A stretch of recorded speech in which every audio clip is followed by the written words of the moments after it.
This is the full review of the Vortex ZG65, and there are a number of things that I really like out of the box with the company Vortex. So first of all, the ZG65 comes with this gigantic 6.5-inch screen, which they've made the phone well balanced, so it feels right in your hand.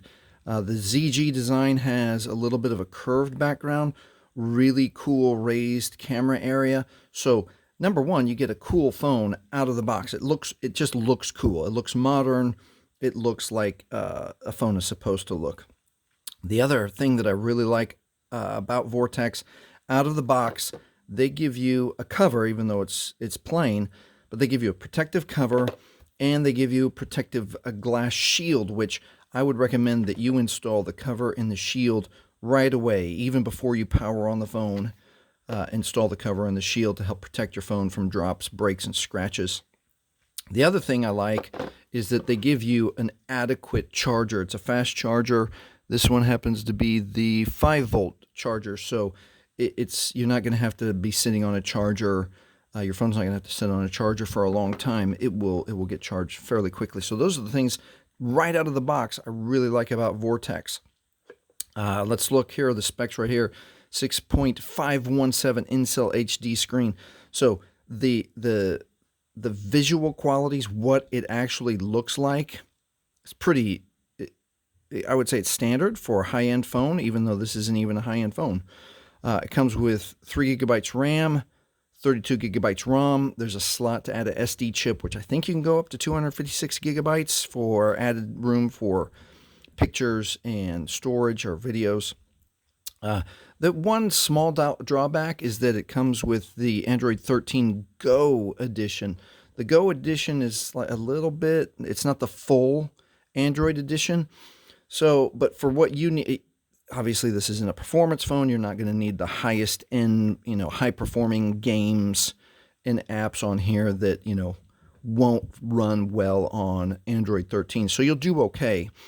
The one criticism I have is that they keep the phones at a small megapixel. So as you can see here, 5 megapixel front facing you for selfies and 8 megapixel for other pictures. It's okay. I mean, most of the other phones that you look at, like a newer iPhone or a newer Pixel, it's going to be better picture quality. So if you are an artist and you take wonderful pictures and wonderful videos, you might be disappointed with the picture and video quality of the cameras on the Vortex ZG65. It's got the quad-core processor, which we'll give a comparison here in a moment. See what it looks like compared to an iPhone 14 as far as how fast the phone functions for some day-to-day operations. And then it comes with 3,800 milliamp hour battery, which is sufficient. It's going to last many hours if all you do is watch videos, and it's going to last many days if all you do is use your phone for phone calls and texting. So right out of the box and the specs of the phone, you're going to be happy with this phone, which I call a budget phone. So let's go ahead and compare it to a phone that's not a budget phone. Let's compare it to iPhone 14. And you can see here that the size is, it's comparable to, what you want in a bigger screen phone. Let's look at just some quick functionality of the phone. So I'm just going to touch the phone call to make a phone call. You can see that the processing speed of the iPhone is just a little bit faster. And then if I want to bring up even like the camera, so camera, the iPhone is already ready to go, and the Vortex takes a moment to bring up the camera software.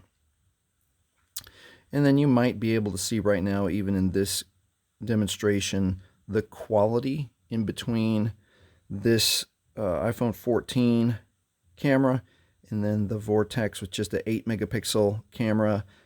You can already tell right there that it's slightly different. It's different enough that you can tell. All right, let's do one more little test. Let's bring up the browser. Let's go to YouTube on both of them, just so you can see that as far as using the phone, the usability of the phone, See, this one takes just a little bit longer to bring it up. And let's see what happens if we watch. Let me turn these down. Turn this one down also. So if we're going to scroll through and just watch a couple of... There's some crispness to the iPhone on this side. Just goes right to the next one. And on this one, there's a slight delay. But it's very, very usable. I don't think you're going to be so disappointed that you don't ever want to use your phone.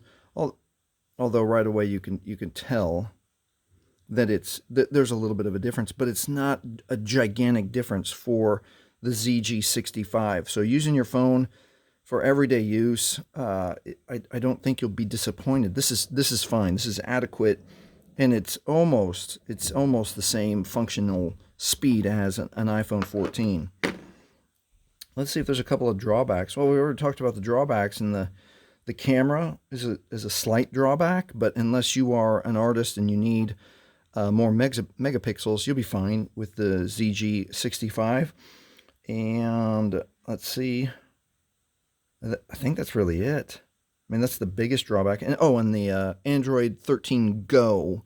So there might be some functionality if you're looking for performance with some apps that are downloadable. You might have some compatibility issues, but other than that, this is a great budget phone, which out of the box you will be happy with the cover and the protective shield. It comes with the charger, everything you need to have a phone that's functional, that will work for you.